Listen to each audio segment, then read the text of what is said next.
Bapak Ibu Saudara-saudara jemaat yang dikasihi Tuhan, selamat pagi, Shalom.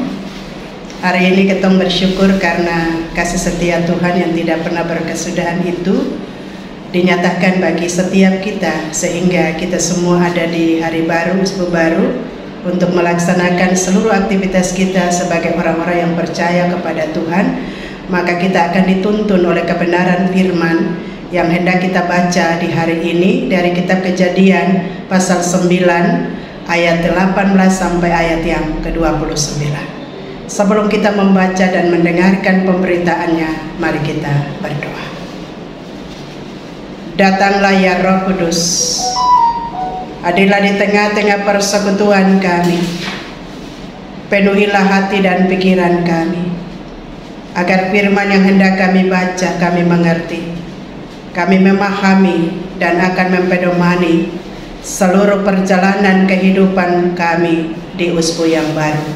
Berfirmanlah kepada kami Tuhan, kami siap untuk mendengarkannya. Amin. Kitab Kejadian pasal 9 ayat 18 sampai 29 dengan judul yang diberikan oleh Lai, Nuh dan anak-anaknya. Anak-anak Nuh yang keluar dari Batra ialah Sem, Ham dan Yafet. Ham adalah bapa Kanaan. Yang tiga inilah anak-anak Nuh, dan dari mereka inilah tersebar penduduk seluruh bumi. Nuh menjadi petani, dialah yang mula-mula membuat kebun anggur.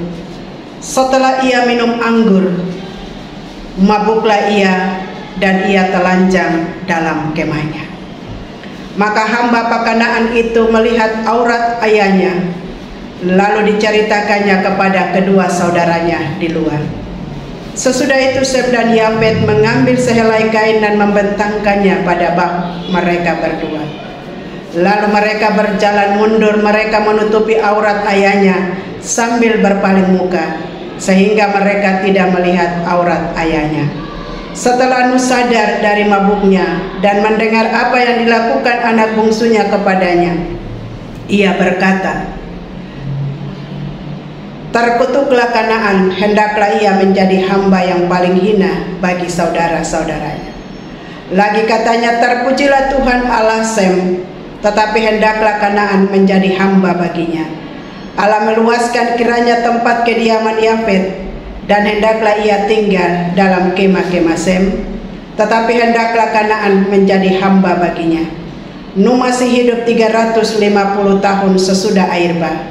Jadi Nuh mencapai umur 950 tahun, lalu ia mati. Demikian pembacaan Alkitab. Bapak Ibu dan saudara-saudaraku yang kekasih, apa yang kita rasakan saat ketika ketong bangun pagi? Pasti masing-masing kita punya rasa yang berbeda. Ada yang senang dan bersyukur karena penyertaan dan berkat-berkat Tuhan yang luar biasa. Tetapi ada yang harap-harap cemas apa yang akan terjadi di minggu yang baru yang masih menjadi misteri ini. Ada juga yang bilang, biasa-biasa saja toh hidup, cuma begini-begini sudah. Apapun yang sedang Bapak Ibu Saudara-saudara rasakan, pikirkan kemuli saat ini. Satu hal yang pasti, ketika matahari bersinar di hari pertama di tahun 2025 di tanggal 26 Agustus. Itu berarti Tuhan memberi kesempatan untuk menikmati kasih dan kebaikan Tuhan, untuk berkarya bagi Tuhan, untuk melayani Tuhan. Sebuah kesempatan sangatlah berharga, apalagi kesempatan dalam hidup di waktu anugerah Tuhan hanya satu kali. Hari kemarin sudah menjadi kenangan dan pelajaran hidup tidak bisa diulang lagi. Hari ini adalah hadiah dari Tuhan. Jadi berbahagialah dan bersukacitalah, bersyukurlah Bapak Ibu Saudara-saudari yang memulai perjalanan hari yang ke-26 di usbu baru bersama dengan Tuhan. Sebab ada banyak orang yang terlalu menikmati kesenangan akhir sampai lupa memulai langkah pertama bersama Tuhan di usbu yang baru. Sebelum kita melanjutkan perjalanan kehidupan menapaki usbu baru, firman Tuhan dalam Kejadian pasal 9 ayat 18 sampai 29 menjadi pegangan hidup kita. Dan oleh karena itu Bapak Ibu Saudara-saudara, mari kita lihat teks bacaan kita. Ada lagu yang mengatakan harta yang paling indah adalah keluarga.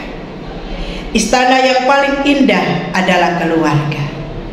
Puisi yang paling indah adalah keluarga. Mutiara tiada tara adalah keluarga. Dan karena itu, marilah kita melihat perjalanan hidup keluarga.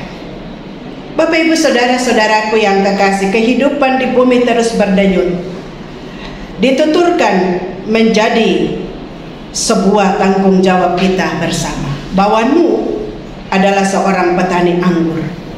Sebagai petani anggur adalah hal wajar kalau ia ingin merasakan anggur hasil dari kerja kerasnya.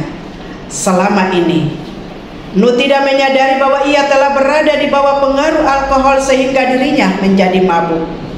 Dalam kondisi mabuk, Nuh tidak menyadari bahwa dirinya telanjang di kemahnya. Ham yang melihat ketelanjangan ayahnya menceritakan kejadian itu kepada kedua saudaranya Sem dan Yafet yang mendengarnya.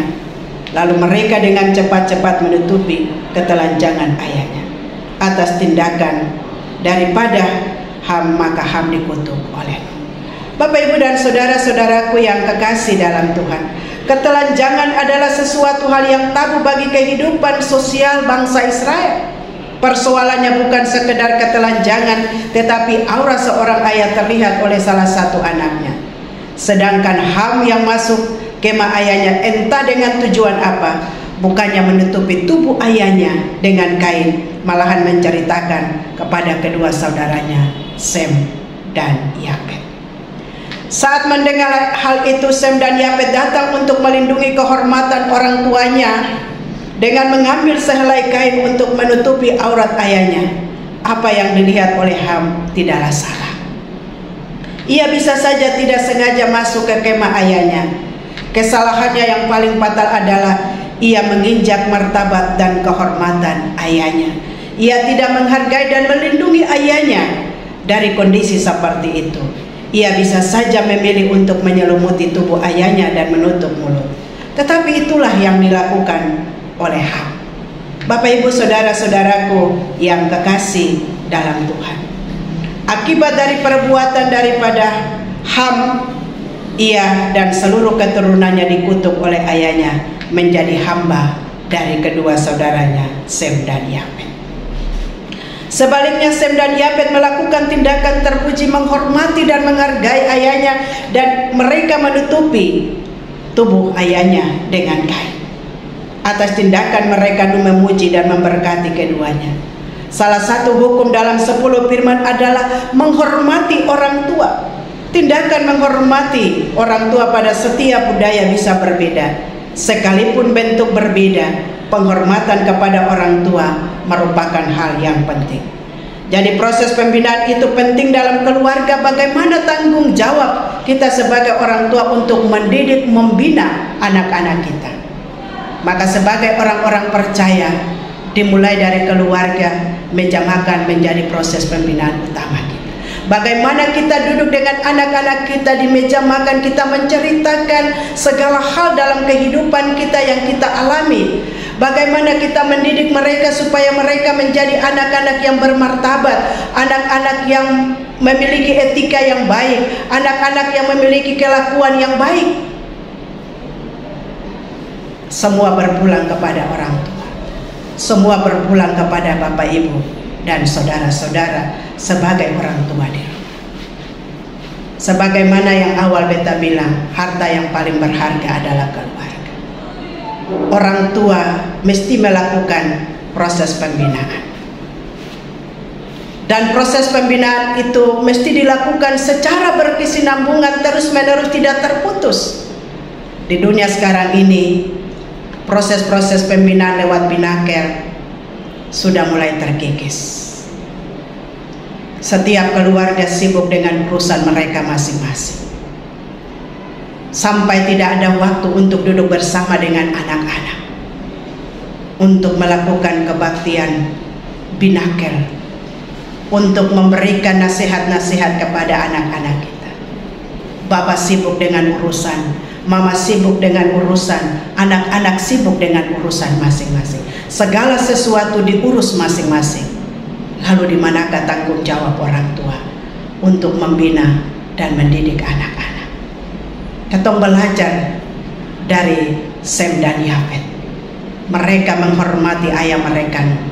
Ketika ayah mereka telanjang atas apa yang disampaikan Ham kepada mereka, lalu mereka menutupi ketelanjangan atau tubuh daripada ayahnya.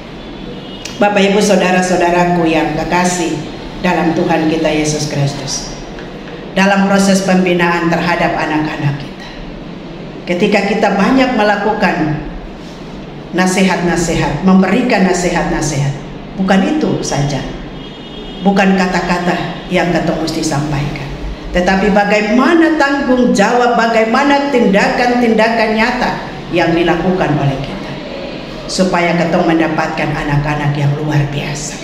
Sebab anak-anak adalah milik pusaka kepunyaan Tuhan, yang dititipkan Tuhan kepada setiap keluarga untuk membina mereka menjadi anak-anak yang baik, anak-anak yang hidup di dalam takut Tuhan. Sebab kalau kita mengajarkan mereka hidup di dalam takut Tuhan, mereka akan melakukan sesuatu yang baik di hadapan Tuhan.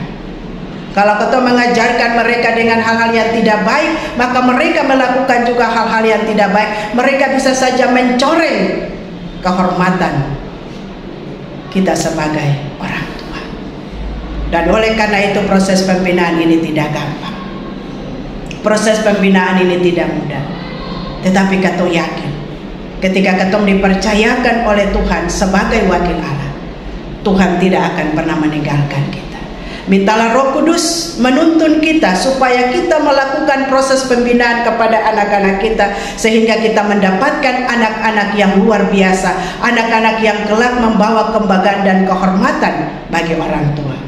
Dan Tuhan menjanjikan berkat kala seseorang menghormati orang tuanya. Sebab proses pembinaan ini mesti kita lakukan. Tuhan membantu kita dengan kesulitan agar kita dapat menikmati indahnya hidup bagai pelangi yang indah sesudah hujan. Ajarlah hal-hal yang baik untuk anak-anak kita, karena anak-anak kita adalah milik pusaka Tuhan yang mesti ketong jaga dan pelihara, bina dengan baik. Dan pada waktunya kita akan mempertanggungjawabkan seluruh tanggung jawab kita dalam membina dan mendidik milik pusaka Tuhan di hadapan Tuhan. Jadilah orang tua yang baik, cintailah keluarga, cintailah anak-anak kita, dan ajarlah yang terbaik bagi anak-anak kita. Tuhan Yesus memberkati.